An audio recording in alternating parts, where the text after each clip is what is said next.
വീണ്ടും പുതിയ ന്യൂനമർദ്ദം രൂപപ്പെടുന്നതായി കേന്ദ്ര കാലാവസ്ഥാ നിരീക്ഷണ വിഭാഗത്തിന്റെ മുന്നറിയിപ്പ്. അടുത്ത 3 മണിക്കൂറിൽ അതിശക്തമായ മഴയ്ക്ക് സാധ്യത. കഴിഞ്ഞ ദിവസം ബംഗാൾ ഉൾക്കടലിൽ രൂപപ്പെട്ട ന്യൂനമർദ്ദം ചക്രവാത ചുഴിയായി ശക്തി പ്രാപിക്കുകയാണ്. ഇതേ തുടർന്നുള്ള മഴ തിങ്കളാഴ്ച വരെയും തിങ്കളാഴ്ച ശേഷം പുതിയ ന്യൂനമർദ്ദത്തിന്റെ സ്വാധീന ഫലമായി അതിതീവ്ര മഴയ്ക്കുമാണ് സാധ്യത. വടക്കൻ കേരളത്തിന് പുറമെ മധ്യ തെക്കൻ കേരളത്തിലും രാവിലെ മുതൽ തന്നെ ശക്തമായ ഇടവിട്ടുള്ള മഴയാണ് പെയ്തുകൊണ്ടിരിക്കുന്നത്. കനത്ത മഴയിൽ നീരൊഴുക്ക് വർദ്ധിച്ച സാഹചര്യത്തിൽ ഭൂതത്താൻകെട്ട് ബാരേജിന്റെ 15 ഷട്ടറുകൾ ഉയർത്തിയിരിക്കുകയാണ്. ഡാമുകളുടെ വൃഷ്ടിപ്രദേശത്ത് അതിശക്തമായ മഴ തുടരുന്ന സാഹചര്യത്തിൽ പെരിയാറിൽ ജലനിരപ്പ് ഉയരുമെന്ന് മുന്നറിയിപ്പ് നൽകി കഴിഞ്ഞു. അടുത്ത 3 മണിക്കൂറിൽ കൊല്ലം, പത്തനംതിട്ട, ആലപ്പുഴ, കോട്ടയം, ഇടുക്കി, എറണാകുളം, തൃശൂർ, പാലക്കാട്, മലപ്പുറം, കോഴിക്കോട്, വയനാട് ജില്ലകളിൽ ഒറ്റപ്പെട്ട ഇടങ്ങളിൽ ശക്തമായ മഴയ്ക്കും മണിക്കൂറിൽ 40 കിലോമീറ്റർ വരെ വേഗതയിൽ അതിശക്തമായ കാറ്റിനും സാധ്യതയുണ്ടെന്ന് കാലാവസ്ഥാ വിഭാഗം അറിയിക്കുന്നു.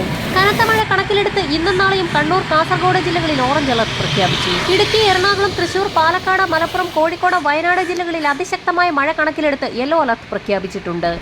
തിരുവനന്തപുരം, വാമനപുരം, പത്തനംതിട്ട, അച്ചൻകോവിൽ, പാലക്കാട്, ഭാരതപ്പുഴ, തൃശൂർ, ചാലക്കുടി പുഴ എന്നീ നദികളിൽ ജലനിരപ്പ് ക്രമാതീതമായി ഉയരുന്ന സാഹചര്യത്തിൽ കേന്ദ്ര ജലസേചന വകുപ്പ് യെല്ലോ അലർട്ട് പ്രഖ്യാപിച്ചിട്ടുണ്ട്. ഈ നദികളുടെ തീരത്തുള്ളവർ ജാഗ്രത പാലിക്കണമെന്ന് ജില്ലാ ഭരണകൂടങ്ങൾ മുന്നറിയിപ്പ് നൽകി.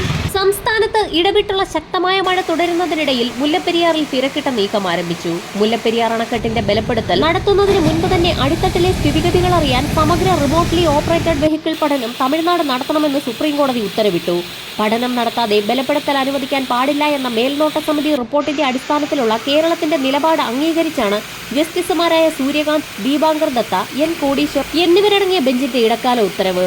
അടുത്ത മാസം മുതൽ അറ്റകുറ്റപ്പണികൾ ആരംഭിക്കും. അറ്റകുറ്റപ്പണിക്ക് വസ്തുക്കൾ എത്തിക്കാൻ വനത്തിലൂടെയുള്ള റോഡ് നന്നാക്കുന്നത് മഴക്കാലം കഴിഞ്ഞ ശേഷം മാത്രമേ പാടുള്ളൂ എന്ന കേരളത്തിന്റെ വാദവും സുപ്രീംകോടതി അംഗീകരിച്ചു കഴിഞ്ഞു. പുതിയതായി രൂപപ്പെട്ടിരിക്കുന്ന ന്യൂനമർദ്ദത്തെ തുടർന്ന് വടക്കൻ ജില്ലകളിലും മധ്യ കേരളത്തിലുമാണ് കൂടുതൽ മഴ പ്രതീക്ഷിക്കുന്നത്.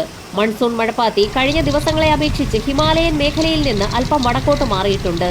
ഇതുമൂലം മഴ ശക്തിപ്പെടാനും സാധ്യതയേറിയിരിക്കുകയാണ്. അറബിക്കടലിൽ നിന്ന് ബംഗാൾ ഉൾക്കടലിലേക്ക് പടിഞ്ഞാറ് കിഴക്ക് ദിശയിലായി ഒരു ന്യൂനമർദ്ദ പാത്തി കൂടി രൂപപ്പെട്ടിട്ടുണ്ട്. ഇതേ തുടർന്ന് സംസ്ഥാനത്ത് അടുത്ത 5 ദിവസം ഒറ്റപ്പെട്ടയിടങ്ങളിൽ അതിശക്തമായ മഴയ്ക്കും ചില പ്രദേശങ്ങളിൽ ഇടത്തരം മഴയ്ക്കും സാധ്യതയുണ്ട്. വരും മണിക്കൂറുകളിലെ കാലാവസ്ഥാ മുന്നറിയിപ്പുകൾക്കായി ചാനൽ സബ്സ്ക്രൈബ് ചെയ്യാൻ മറക്കാതിരിക്കുക.